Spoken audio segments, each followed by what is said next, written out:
future of work is here. But this is actually a great break because the future of work is here. And it's not just me, it's every single one of you. But there's something missing, which I'm hoping that today we're going to discover together. My name is David, and beyond that long list that Ciprian was kind enough to read, I actually described myself as a digital nomad, because that's what I am. I work remotely 24/7, meaning that I don't have an office where I'm living in Brussels, I don't have a team nearby, I'm working from the safety of my laptop.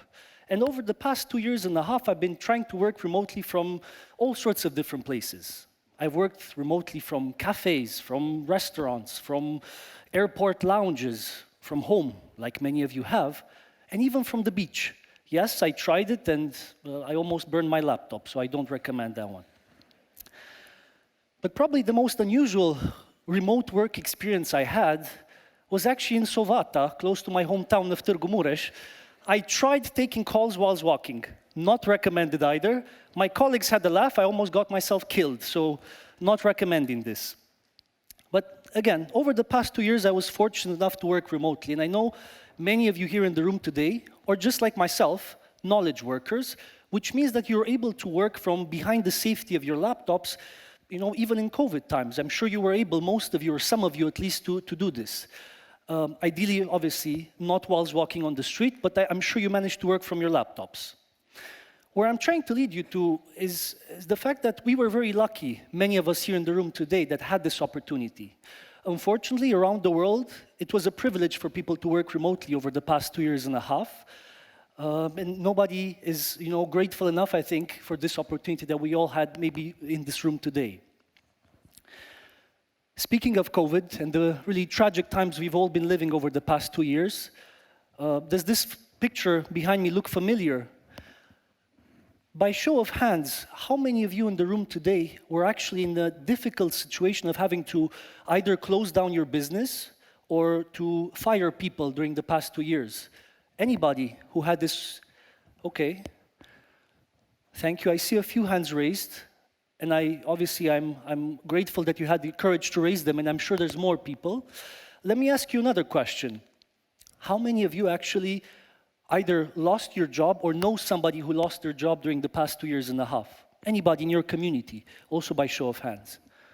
Okay, I'm trying to see, and I do see a few more people raising their hands. Unfortunately, you are not alone. According to the leading strategic consulting firm in the world, McKinsey & Company, up to 59 million jobs were at risk of being displaced over the past 2 years due to COVID-19. Jobs in industries such as retail, food and accommodation services, manufacturing, in the construction industry. These jobs represented 50% of all jobs at risk in Europe. What did they all have in common? It's what many of us took for granted before COVID. Face-to-face interactions, which, as we can all remember, were virtually made illegal during COVID to avoid spreading the virus. But I'm not going to spend too much time speaking about COVID because, to be honest, unfortunately, it's not just during COVID that people have been displaced from their jobs. Over the past decade or so, we've seen people losing their jobs for all sorts of external factors outside of their control. Natural disasters, wars, recessions, and other such factors. But probably the most important one, the one that has been the most talked about, is automation.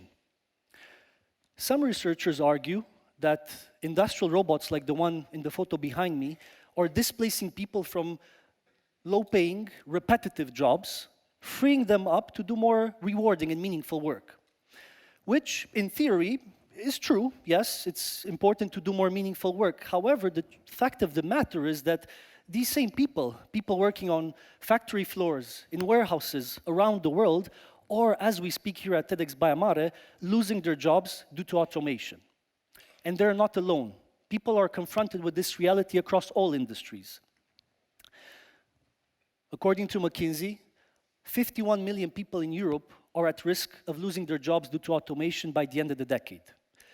To put things into perspective, because this is a huge number, 1 in 4 people risks being unemployed by the end of the decade due to automation. 1 in 4 people. It can be somebody sitting next to you in this very room today. None of us are virtually safe from the technological advancements coming our way. The issue is, despite knowing these risks, companies across the world, especially triggered by the pandemic, have accelerated their investments in automation over the past 2 years to increase productivity, to increase their profits. The same companies, when asked, why do you do this when people are at risk of losing their jobs because of these technologies, and they do have a strong argument, they simply say, we don't have enough skilled workers to fill in these jobs that we have, that we created over the past 2 years. And whilst, again, this argument is valid, according to the World Economic Forum and their Future of Jobs report, unfortunately, only 1 in 4 companies that are investing in automation are also investing in retraining, in reskilling their people to better prepare them for the future of work. Over 100 million people in Europe, European workers just like ourselves, will need to learn new skills by the end of the decade. Some, to be up to speed with the latest trends in their industry, will need to be upskilled. Others will need to enter entirely new industries from the one they have today, and they will need to be reskilled. If this trend continues, as I've said before, of companies allocating more money towards automation with very little investment towards reskilling, the future doesn't look very bright. And for companies across all industries, there will be a high chance, a high likelihood, there will be a shortage of skilled labor in the future, in the coming years. And I know I've painted quite a dreary picture so far, very doom and gloom. So what's the missing link? What can solve this situation? I gave you a few clues already, including actually the keyword. But before I'm going to give you the answer to this question, I want to paint again the context. So what we've covered so far. Widespread automation is unavoidable. Companies will continue to invest in such technologies to cope with the shortage of skilled workers. Some jobs will be lost in the process, new ones will be created. And we know this to be true because of previous industrial revolutions that humanity has gone over the years, has experienced. However, what's different now as compared to the advent of steam power or electricity? It's the sheer scale and speed at which this transition from manual work to knowledge work, from factory worker to developer is happening. And it's not just happening in Europe, in Romania, in developed countries, but across the world. So the question we will have to answer ourselves as a society in the coming years, and I would say it's one of the most important questions for our time, is how will we manage to reskill millions of people in the coming years to prevent having mass unemployment in many countries? Or, even worse, to prevent what Yuval Noah Harari has mentioned and has called a useless class. And what this means is a class of people who are not just unemployed, they're unemployable because they don't have the skills needed in the job market. And what's the missing link? What's the answer to this question? It's fairly easy, it's just one word, but it's very difficult to implement quickly and at scale. It's reskilling. And it's already happening. That's the good news. I did want to come to a positive news, and this is it. It's happening. It's been happening before the pandemic as well. Not enough, but there's promising projects happening across industries. For example, in the retail industry, one that has suffered a lot from both COVID and automation, we've seen Amazon pledging $700 million to retrain its employees, 100,000 of its employees actually, by 2025. One of Amazon's main competitors in the US, Walmart, has gone one step further. It promised to invest $1 billion by 2026. So investments are made, and this is good news, but again, this is not enough. We've been speaking just in Europe about over 100 million people being at risk and needing to reskill themselves. But COVID has gave us an option. COVID has actually showed us also that companies across all these sectors are able to do so, to reskill people quickly and at scale. And we've seen actually in the car manufacturing industry one very good example.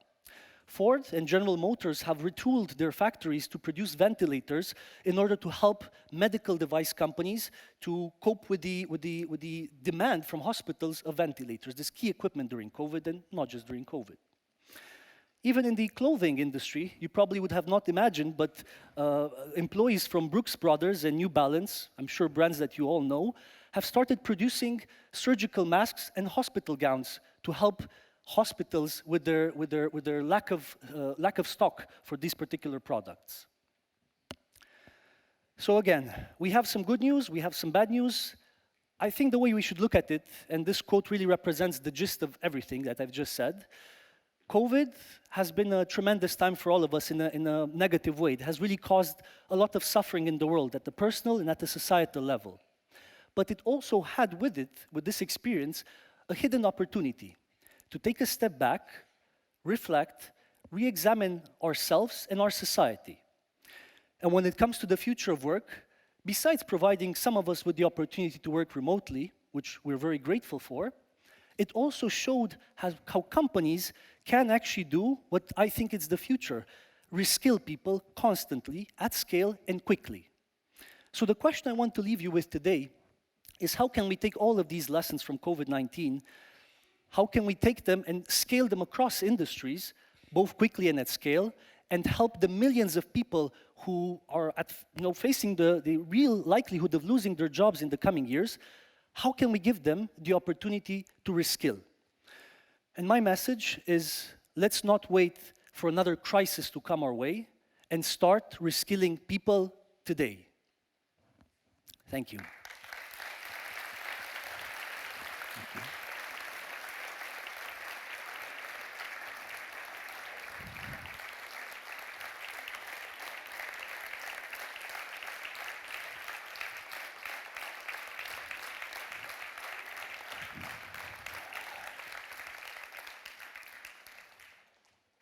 My mom used to say, one day, son, you'll earn your bread with your communication skills. And here I am. Thank you, Mom, and thank you for listening. Thank you.